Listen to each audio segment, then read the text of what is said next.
Hello everyone. In this video, I'm going to teach you the first chapter of class 11 physics, that is Introduction to Physical World.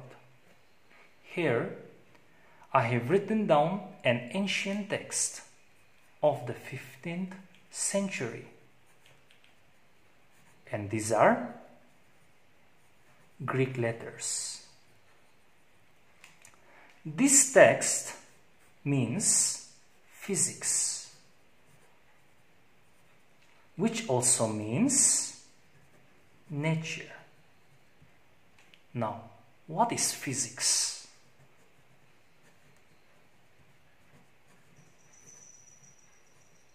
Well, in very simple words, in very precise and compact form, physics means study of nature and natural phenomena. Some phenomena include the formation of day and night, the occurrence of tides, the voice that you can hear, the light that we can see, the rotation of fans, the revolution of the planets around the sun, the image formed on your TV screen, and so on. All these phenomena are explained by physics. Physics contains laws that explain the physical world. Physics also means basic laws of nature. In other words, physics is also known as the king of science. Now, there are two basic principles of physics: unification and reductionism. Let's note it down. Unification and reductionism.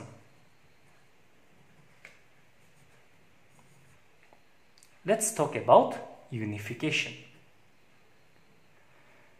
Unification means so many types of phenomena can be just explained by one single law. Several phenomena are unified to be explained by one single law. Some phenomena include the fall of an object on the ground, the revolution of the planet around the sun, the revolution of the moon around the earth, the oscillation of simple pendulum. All these phenomena are just explained by one law, that is the law of gravitation. Let's see some other phenomena. Transfer of heat from one body to another, Lenz's rule in magnetism, Bernoulli's principle in fluids, the principle of calorimetry. Now, all these are explained by one single law, that is also known as the laws of conservation of energy. Now, Stephen Hawking's famous book, The Theory of Everything. Now, he said that every phenomena in this universe can be explained by one single law, and he tries to refer it to the second law of thermodynamics. Okay? Maxwell's also gave us 4 equations which explains everything about the electrostatics,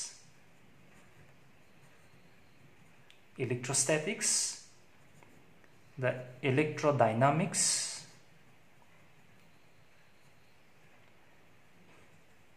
magnetism and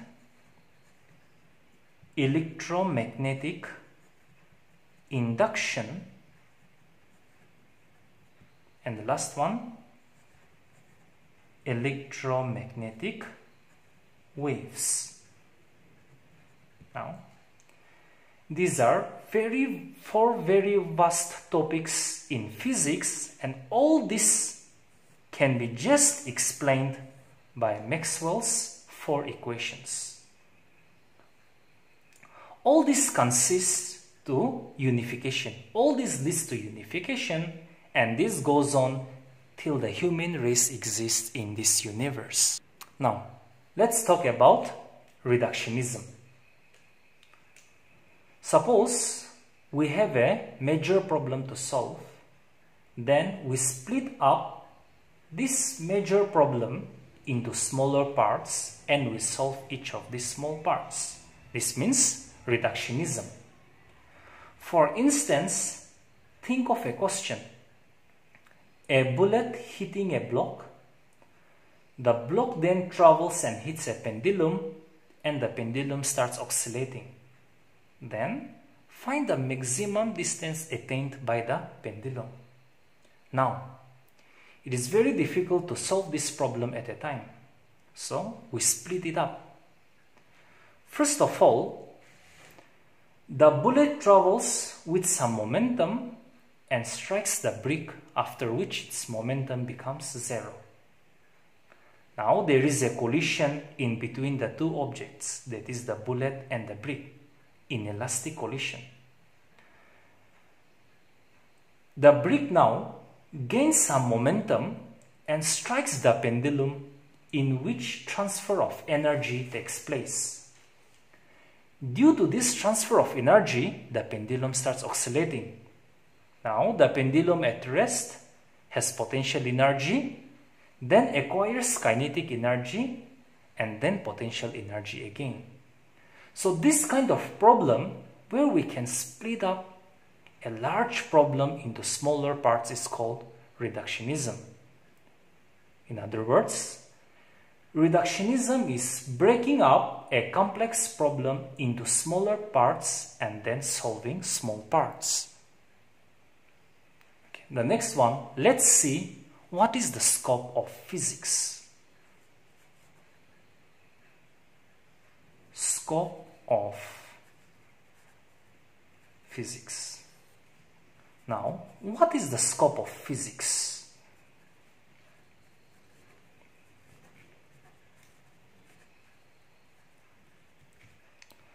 Physics has two branches, that is microscopic and macroscopic.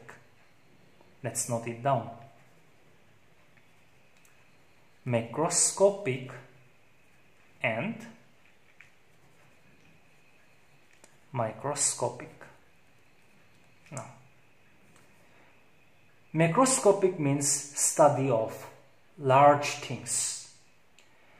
Macroscopic physics can be also referred as classical physics, and microscopic means small things. So microscopic physics can also be referred as quantum physics. Now, so macroscopic physics, also referred as classical physics. Now, classical physics can be divided into four categories.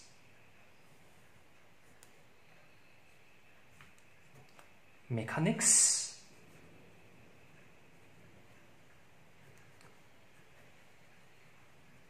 thermodynamics,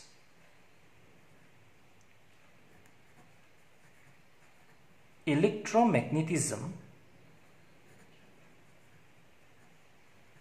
and optics. Okay, now let's talk about this mechanics.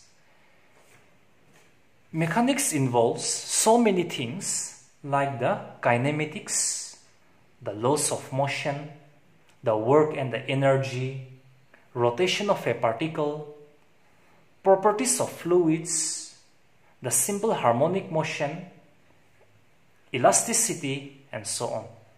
We also talk about the motion of a car on a straight road or on a banked road, the frictional force that is present in between the objects, the rolling friction, the sliding friction.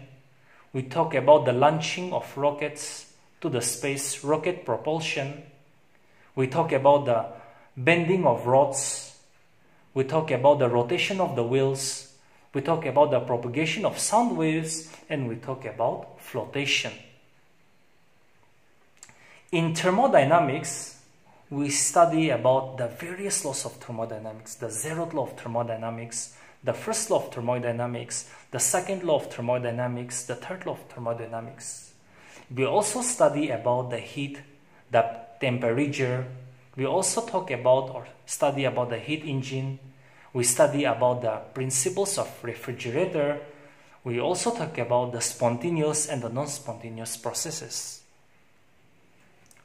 The third one, electromagnetism. In this electromagnetism, we talk about charges, different types of charges, the like charges, the unlike charges. We also talk about the interaction of charges.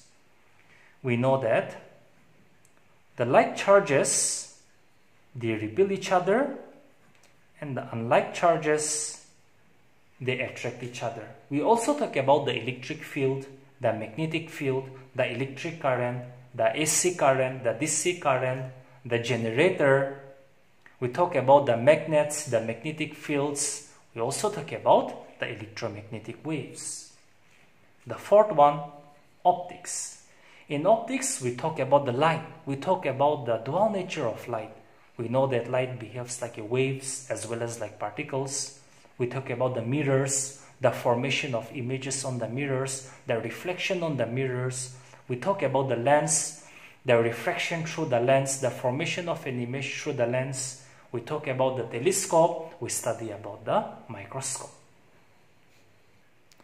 Now, microscopic physics, also referred to as modern physics. In modern physics,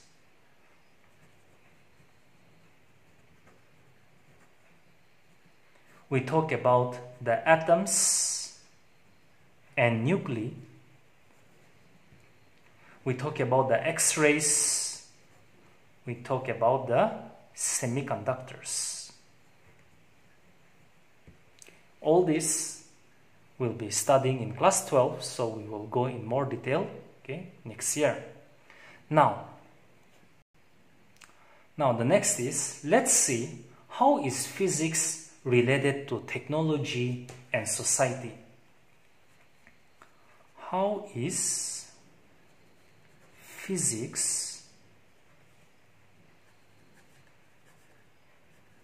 related to technology and society? The growth of society depends upon the combination of both physics and technology. Just consider a steam engine. Suppose we want to increase the efficiency of the steam engine. For whom? For the development of society. That is, we need an improvement in technology. So there is a technological need. Whenever there is a new need in technology, it gives birth to another new branch of physics. There was a new branch of physics known as the thermodynamics, and so in thermodynamics we studied about heat engine and tried to improve its efficiency. So requirement of technology gives birth to physics. Things can be just opposite. We studied about semiconductors, invented silicon chips, and there was a great revolution that gave birth to new technology like the laptops, the computers, the mobile phones, the LED, the light emitting diode, the LED TV, so the discovery of diode. As physics improves, technology improves. We studied about the electromagnetic waves and developed the communication system. Now, there are four fundamental forces in physics. Fundamental forces in physics. So there are four fundamental forces.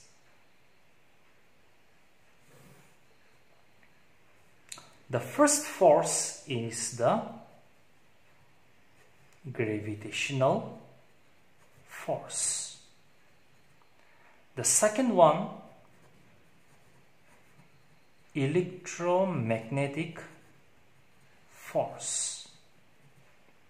The third one,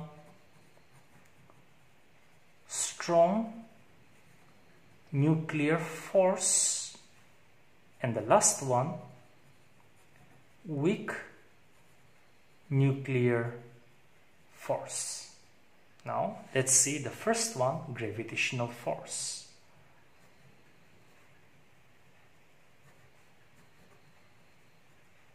Now it's because of this gravitational force that the planets revolve around the sun in an elliptical path.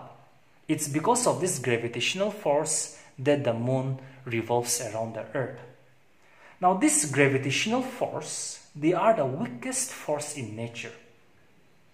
These forces are present even at finitely large distances, so we call them as long-range force. There is no limit in distance. No medium is required for this force to exist. The second one, electromagnetic force. Okay, let's first note down some points on gravitational force. Gravitational forces are long-range force. Okay. The second one, they are the weakest force in nature.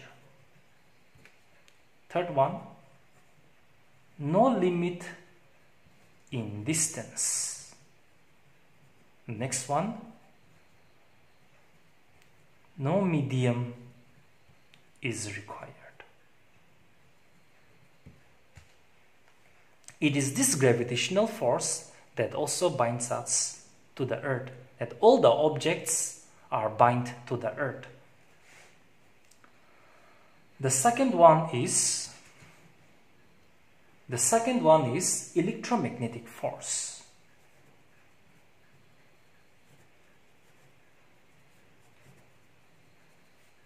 Under this electromagnetic force, we talk about the interaction between the charged particles.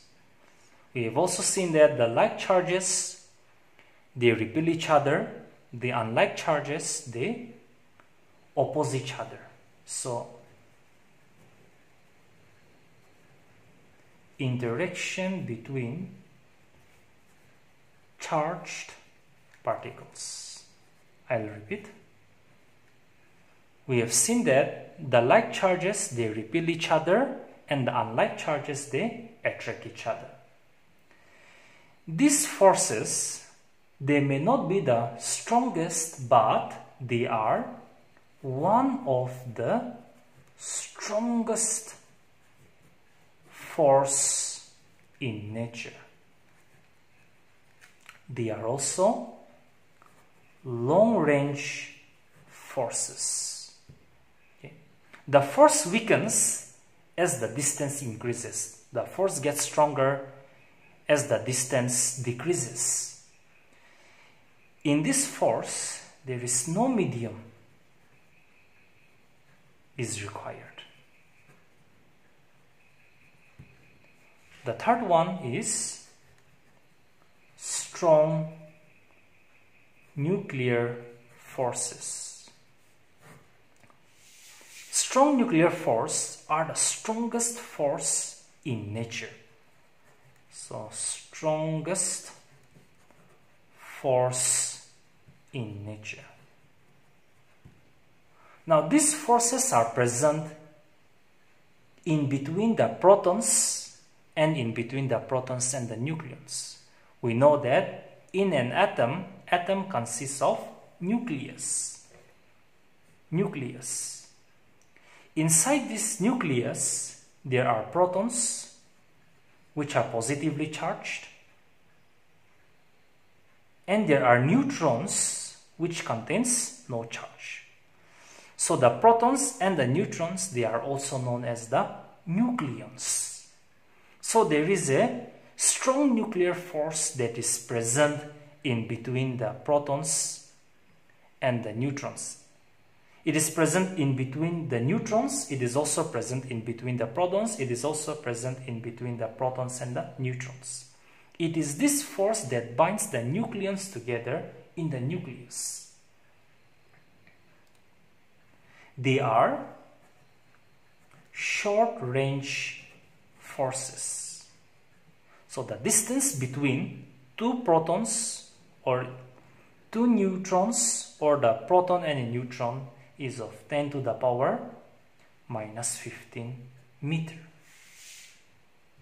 The last one is weak nuclear force. Weak nuclear forces, they are weak force but not the weakest. So they are one of the weak forces. They are also short range forces.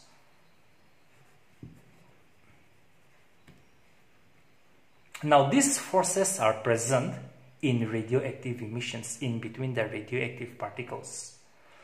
The interaction of other subatomic particles like the neutrinos, like the antineutrinos. So the interaction of these neutrinos, antineutrinos with the electrons gives birth to these weak nuclear forces.